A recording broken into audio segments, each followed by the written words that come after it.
आपण किसनगड या ठिकाणी आहोत। असा हा डोंगराचा रस्ता आहे, आपण बघू शकता। कसरत करून या डोंगरावरून चढावं लागतं। बाबाची तपभूमी आहे। श्री संत किसन महाराज यांनी या भूमीवर तपश्चर्या केलेली आहे। असा हा अथांग डोंगर आहे बघा, याला किसनगड असं नाव दिले।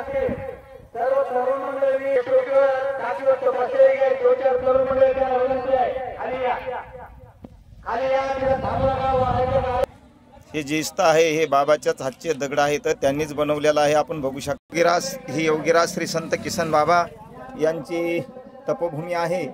आणि या ठिकाणी त्यांनी जी गुहा बनवली होती साधना करण्याकरता, त्या ठिकाणी आपण आलेलो आहोत। आपण बघू शकता ही अशा प्रकारची गुहा त्यांनी बनवलेली आहे। या गुहेमध्ये त्यांनी अनेक वर्षे लिंबाचा पाला खाऊन तपश्चर्या। या ठिकाणी स्वयंपाकाचं कक्ष आहे बघा, पत्रे स्वयंपाकाला चालू आहेत। किती वाजता महाराज तवे टेकले होते? हे स्वयंपाकाचे तवे किती वाजता टेकले होते? हे सकाळी 9 वाजता। 9 वाजता, बरोबर। किती क्विंटलची कणिक आहे? पहिल्या दिवशी 2 क्विंटलची। बर, आता जसं जसं समाज वाढेल तस तसं। वा वा वा। त्याची आणि कोण्या गावची, किती गावामध्ये पंगत असते का एका गावची? प्रत्येक गावाला दिलेले आहेत पंगती। बर बर, म्हणजे घागरा आहे, कावी आहे, खेडा आहे, वाघी आहे। बर बर, 5-7 गावाला ते मिळून करतात। आपण बघू शकता बघा, अनेक गावाचे हा सप्ताह आहे पंचक्रोशीचा, सर्व काही डोंगर आहे। आणि मला वाटतंय तपोभूमी आहे, नाही का? तपोभूमी। हा, या ठिकाणी किसन महाराज हा मूळचे राहणारे हनोदखेडा बर यांनी वैराग्य उत्पन्न झाल्यामुळे यांनी तपश्चर्या केली। ते घरामध्ये 42 दिवस बसले होते। आणि त्यांनी जो गुरुपासून अनुग्रह घेतला, सद्गुरु घराणा आहे हा राजयोग। बर, या राजयोगामधून त्यांनी हे साध्य करून घेतलेलं होतं। असं आणि या राजयोगामध्ये म्हणजे नवनाथ संप्रदायामधले याचं मूळ आहे पाया, जसं आदिनाथ उमा बीज प्रगटली। आदिनाथ उमा बीज प्रगटली, यांच्यापासून ही परंपरा आलेली आहे। आणि त्यांच्या गुरुनी त्यांना दिलेली ती जी काही साधना होती त्यांनी पूर्ण केलेली आहे। त्याच्यामध्ये मूळ की असं की ते लग्न वगैरे झालेलं होतं त्यांचं, परंतु काही संसारामध्ये सर्व काही मनासारखं घडतच नसतं, नाही का? नाही ना, नसतं एवढं। तर त्याच्यामध्ये त्यांचे सर्व कुटुंब जे होतं, लेकर मुलगी बायको हे वारल्यामुळे एकटे राहिले। आणि ते एकटे राहिल्यामुळे काम करत होते 8 दिवस 15 दिवस जात नव्हते काम। एका ठिकाणीच बसून साधना करायची। असा एक दिवस असा प्रसंग आला त्यांच्यावर, सणाचा दिवस होता। त्यांनी डाळ टाकली होती आणि ते करपल्यामुळे त्यांना वैराग्य निर्माण झालं आणि दाराला कुलूप लावलं, दार लावून घेतलं आणि तिथं 42 दिवस बिना पाण्याचे अनुष्ठान केलं। घरातच अनुष्ठान चालू केलं, म्हणजे भक्तीचे ते ज्ञान, वैराग्य तो त्याग, असं म्हणायला हरकत नाही। अशा प्रमाणे म्हणजे स्वतःच्या पत्नी सोबत भांडण केल्यापेक्षा आपणच आपल्या शरीराला काय शिक्षा द्यावं म्हणून शेनी निराहाराचं अन्न त्याग करून, अन्न पाण्याचा त्याग करून 42 दिवस त्यांनी ते गुरुने दिलेलं अनुष्ठान केलं। त्याच्यामध्ये त्यांचे जे काही गुरु शिष्य मंडळी होती, त्यांच्यामध्ये जे काही त्यांचे गुरुबंधू होते ते म्हणजे सखाराम महाराज। बरोबर, यांनी मग त्यांना त्या घरामध्ये जाऊन त्यांना त्या साधनेतून उठवलं।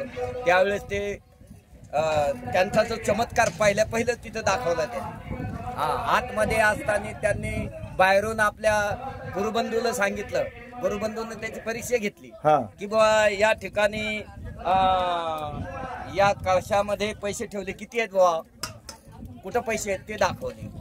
बिड्याचे कट्टा दाखवला, त्याच्यामध्ये किती आहे, म्हणजे वाचाशिद्धी पावाला अध्यापक व्हालं, रिद्धिसिद्धी प्राप्त झाली असं म्हणायला हरकत नाही। मग रिद्धिसिद्धी असं, आणि त्यांनी ते दाखवलं त्यांना। वा वा। आणि तेव्हा त्यांनी दार उघड्यावर ते बाहेर निघले आणि ते पहिल्या गावातून निघले। एकदा तर पहिले ते गावातून निघले तर तिथं एक वडाचं मोठं झाड होतं. हा वडाचं झाड होतं हा. आणि त्या वडाच्या झाडावर त्यांनी 5 रात्रा काढल्या. हा. आणि तिथून जे निघले ते पहिले आमच्या मोऱ्यांचा एक शेती आहे तिथे एक आंब्याचं झाड होतं. त्या झाडावर जाऊन त्यांनी अनुष्ठान केलं. तिथून जे उठले तिथेही लोक त्रास देऊ लागले म्हणून तिथून उठले आणि या बोकीटेकीवर येऊन त्यांनी 12 वर्ष लिंबाचा पाला खाऊन अन्न पाण्याचा त्याग केला. लिंबाचा पाला ठेसायचा आणि तो लिंबाचा पाल्याचा रस प्यायचा.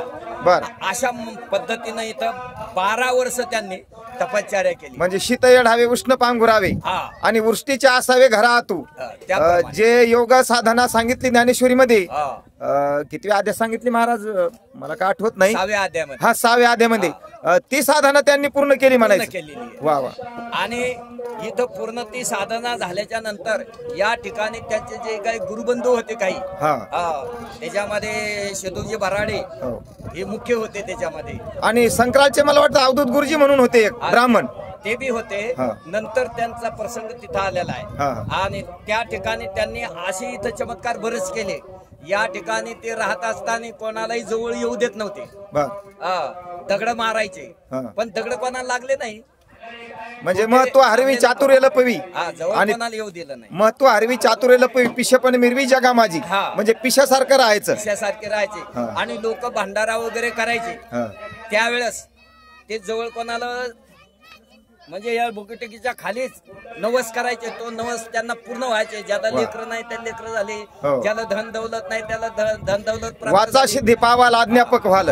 त्यांच्या वाचेतून जे निघेल ते सत्य होत चाललेलं होतं. वा वा. अशा प्रमाणे त्यांनी इथं तपश्चर्या केलेली. हाच तो डोंगर आहे. हाच तो डोंगर आहे. आणि मग मी भुयार पण दाखवलं याच्यामध्ये. म्हणजे काही वर्ष या भुयारामध्ये राहिले नाही का. हे त्यांनी त्या तपश्चर्यामध्ये त्या शिष्य मंडळीने बांधून दिलेले. एवढं हे भुयारामध्ये. धन्यवाद महाराज. तुम्ही आळंदीहून आले मला वाटतं. आता हल्ली मुक्काम तुमचा आळंदी नाही का. आणि तुम्ही या गावचे असल्यामुळं सुपुत्र तुम्हाला व्यथाविक्त माहिती आहे सर्व काही. अजून काही दर्शकांना आपण माहिती बाबाची पोहोच करूया. काही वर्ष मला वाटतं वशे धानोऱ्याला राहिले बाबा. नाही या ठिकाणी त्यांनी 12 वर्ष तपश्चर्या केल्याच्या नंतर तिथून त्यांना इथं त्रास होऊ लागला म्हणून वशा धानोऱ्याला गेले. तिथंही त्यांनी 12 वर्ष म्हणजे असे 36 वर्ष 36 वर्ष तपश्चर्या त्यांच्याकडून झालेली होती. या वशा धानोऱ्याला त्यांनी तपश्चर्या केली. तिथून मग कावीलाही याला गेली याला ब्राह्मण गावाला मग काविलं त्या ठिकाणी मात्र ते पूर्ण वास्तव्याला राहिले. आणि तिथं त्यांनी त्या ठिकाणी शिव झाले बाबा. तिथं समाधी. तिथं पण खूप मोठा कार्यक्रम होतो. इथं पण होतो. इथं आता 1 वर्ष म्हणजे 2 वर्ष झाले. हे दुसरं वर्ष चालू आहे. पण तिथं बऱ्याच वर्षापासून चालू आहे. आणि त्या ठिकाणी त्यांना जे काही वर्ष हे चालू होण्याचं अवधूत गुरुजी यांची प्रेरणेने हे सुरू झालं सर्व अशा प्रमाणे. पण या ठिकाणी एक मला सांगायचं. या ठिकाणी जे एक झालेला अनुभव सांगायचा. सांगा ना. या ठिकाणी शेदूजी भराडी होते आणि हे तिथं दररोज इथं येत होते. या ठिकाणी बसायचे. त्यावेळेस शिवरात्रीच्या दिवशी महाशिवरात्र होती. त्या शिवरात्रीच्या महादिवसाच्या दिवशी त्यांना असे बसले असले ठोणी लावलेली होती. आणि त्या ठोणीमध्ये असे गप्पा मारत असताना एकदमच त्यांच्या मनामध्ये असं आलं की शेदूजी भराड्यांना ते म्हणले की महाराज मी काशीहून येतो जाऊन. काशीहून येतो. तर ते म्हणले पण मी काशीहून येतो प्रसाद घेऊन येतो तुला. पण या ठिकाणी मी जे बसलेलो आहे या ठिकाणी तू बसू नको मात्र. काही जर तुला भीती वाटली रात्रीचा रात्र होती. रात्रीचा प्रसंग होता आणि दोघं असल्यामुळे. आणि मग हे दोघं असल्यामुळे यांनी सांगितलं तू तर बसू नको. आणि बसला तर काही जर आघटित झालं तर लवकर त्याच्यातून म्हणून असं सांगितलं. महाराज गुप्त झाले. महाराज गुप्त झाल्याच्या नंतर काशीला गेली आणि त्यांनी तो प्रसाद वगैरे घेतला. आणि शेदूजी महाराजांना असं वाटलं की हे महाराज जे बोलले हे खरंच हे का बघावं आपण. काय होते म्हणले यांच्या जागेवर बसले तर आपण. उठले आणि त्यांच्या जागेवर बसले.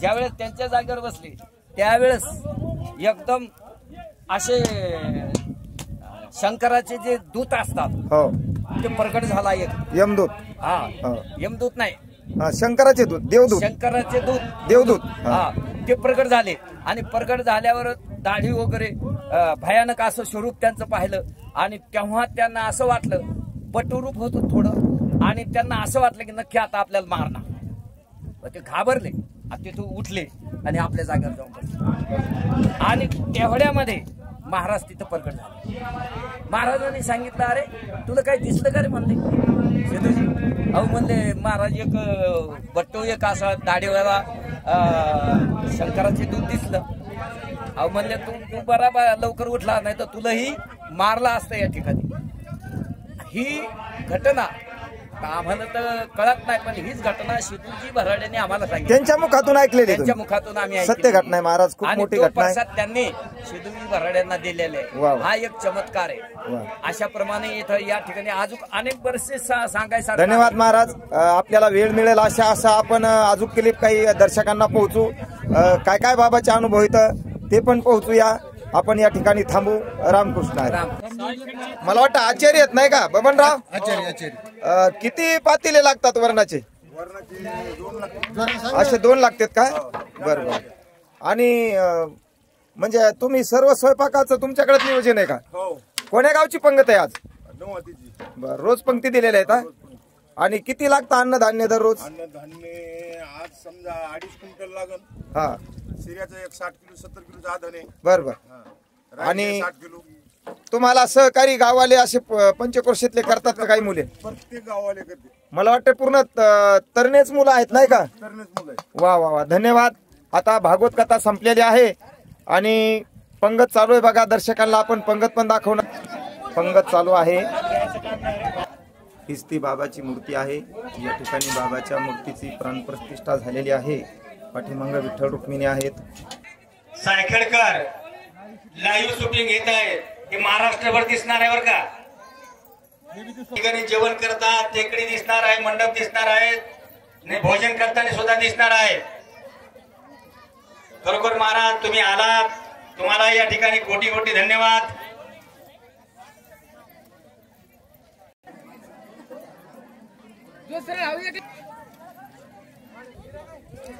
या ठिकाणी सर्व नवहातीकर मंडळी, आमचे माणिक महाराज, तसेच मांगीलाल चव्हाण, दादाराव भाऊ चव्हाण,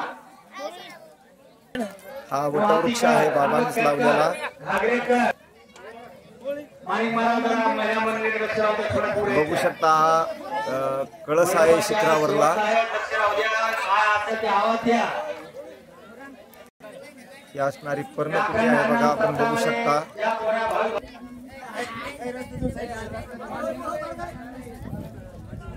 दरवर्षी प्रमाणे पाण्याची टाकी पण खूप पाणी छोटी आहे बघा. वाढवा, थोडं पाणी पाण्याच्या टाकीला या ठिकाणी साठवणीची गरज आहे.